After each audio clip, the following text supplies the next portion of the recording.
Hi guys. The purpose of this video is to answer a burning question that I'm sure many of you may have, which is, well, what exactly do I need to memorize for the EOC? So let's start from the beginning and work until I feel like my phone's gonna run out of memory. Okay, so from Unit 1, you guys are responsible for 5 definitions. You need to know the definition of a line segment, which is the portion of a line between 2 endpoints.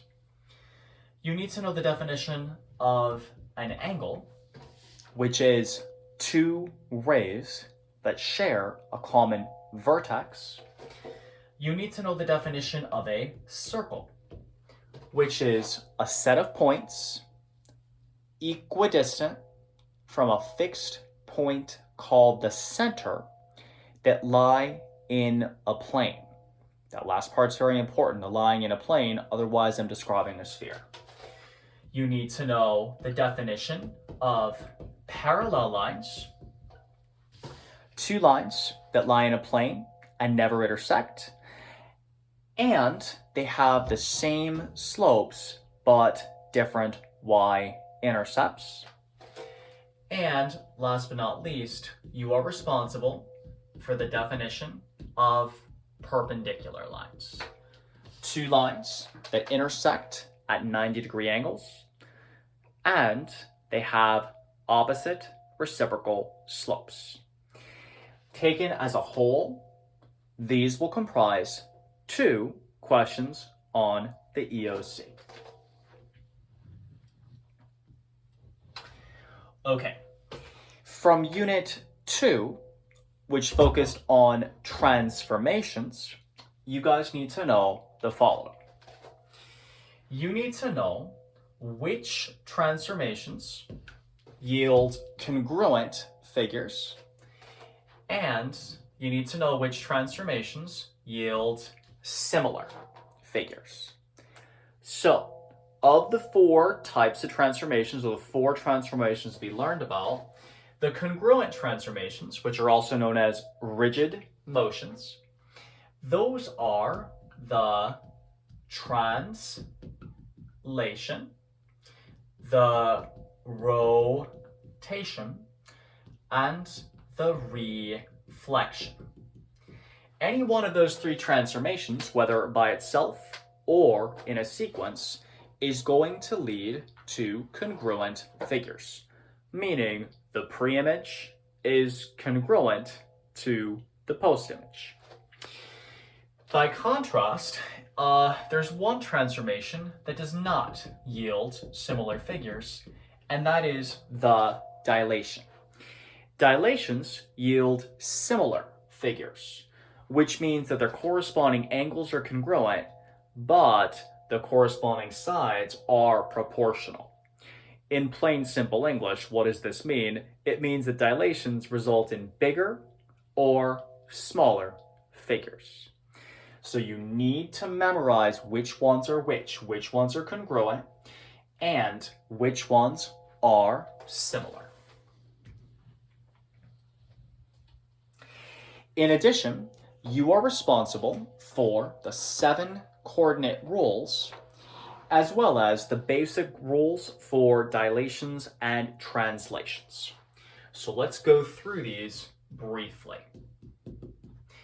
X-axis reflection, x, comma, negative y.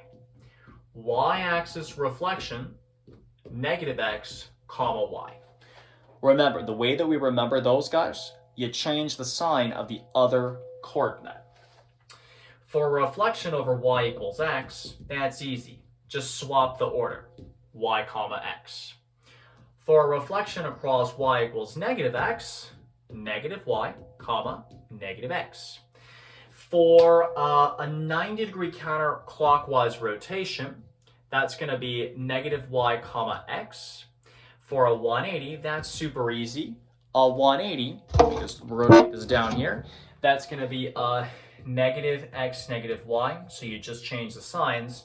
And for a 270, you're going to need to remember that it's y, comma, negative x. Sorry about that, guys. Okay, in addition to these seven must be memorized. Let me say that again, guys. Those 7 must be memorized. What else do we need to make sure that we know? We need to make sure that we know that a dilation, and I'm going to write this here, a dilation is represented by kx, comma, ky. Remember when we did circle transformations and we were like, oh, like what's the scale factor? That's what k means. K is what I have to multiply by to get from the original figure to the new. And last but not least, I need to know my coordinate rule for a translation, which is x plus a, comma, y plus b. So for example, x plus 2, comma, y minus 9. That would be an example of a coordinate rule for a translation. One addition that I'm going to make here, because it is a requirement, and it's something a lot of us have forgotten, if we're given a regular polygon, once again, if we are given a regular polygon, if we want to rotate it and bring it back onto itself, there's a specific formula that we're going to use. So rotation of regular polygon, the formula is 360 over n.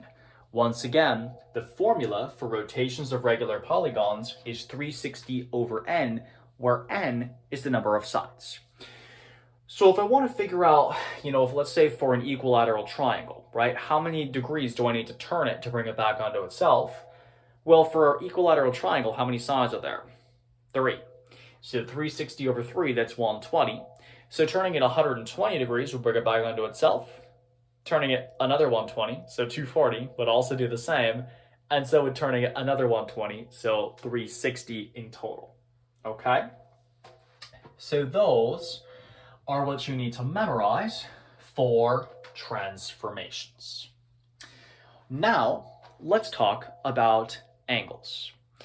With angle types, what's really important, guys, is that you memorize which ones are congruent, which means they're equal, you set them equal to each other, and which ones are supplementary, which means they add up to 180. Let's take a look, okay? So I'm going to write angle types, and what I'm going to do is I'm going to make a T-chart, and I'm going to have one column that's congruent. I'm going to have one column that's congruent, and I'm going to have one column that's going to say 180, meaning that they add to 180. So, which angles are congruent? So, when I have two parallel lines that are cut through by a transversal, we actually have 3 types. Alternate interior, alternate exterior, corresponding, right? And then there's another type that's always congruent, even if I don't have parallel lines, and that is vertical angles. By contrast, there are only 2 angle types that are going to fall into the 180 category. When I have 2 parallel lines that are cut through by a transversal, that's going to mean that consecutive interior, also known as same side interior, those are going to add up to 180. And this is the one that's always going to add up to 180. Linear pairs. Linear pairs, guys, are super important because they show up all over the exam. They show up in circles, they show up with trig, they show up everywhere. So make sure you understand that linear pairs add to 180 degrees, right? 2 angles that are next to each other on the same line, gotta add up to 180. Okay. Now, from Unit 4, which focused on parallel and perpendicular lines, I think we pretty much already covered what you need to know from here, right? That parallel lines have same slope, different y-intercepts, perpendicular lines, opposite reciprocal slopes. So that's going to show up in multiple standards, and you want to make sure you commit it to memory. Okay, so before I run out of board space, let's take a look at triangle theorems. Okay, so what do you guys need to know about triangles? So if we have an ordinary triangle, what we need to know is that there are 180 degrees inside. That is the triangle sum theorem. We also need to know that if we have a special triangle, where I have two sides that are the same, that's called an isosceles triangle, but we need to make sure that we remember that isosceles triangles have two angles called base angles that are congruent. Similarly, if I have an equilateral triangle, well, equilateral, right, all sides the same, and it also happens to be equiangular. So if I have 180 degrees split among three angles, well, guess what? That's going to mean that they are each 60 degrees. It may be worth remembering as well the triangle exterior angle theorem. Remember, I'm just going to label these here as 1, 2, and 3. The exterior angle of a triangle, which I'll call angle 1, is equal to the sum of the two that are far away. So this one, angle 1, equals angle 2 plus angle 3. With triangle theorems, you're also responsible for a few miscellaneous bits and pieces. For example, you guys need to know the triangle mid-segment theorem, right? So I'm going to label this mid-segment and I'm going to label this side. And you guys need to know that the mid-segment is half the side, or you can remember that it takes two mid-segments to make the side. You are also responsible for the triangle inequality theorem. I'm just going to write that really quickly. So I'm going to call this A, B, and C. What the triangle inequality theorem says in a nutshell is that any two sides of a triangle, if I add them together, they got to be bigger than the third side. So in this case, I would say that AB, right, one side, plus BC has to be bigger than AC. And I could write that 3 different times in order to get expressions for all the triangles, okay?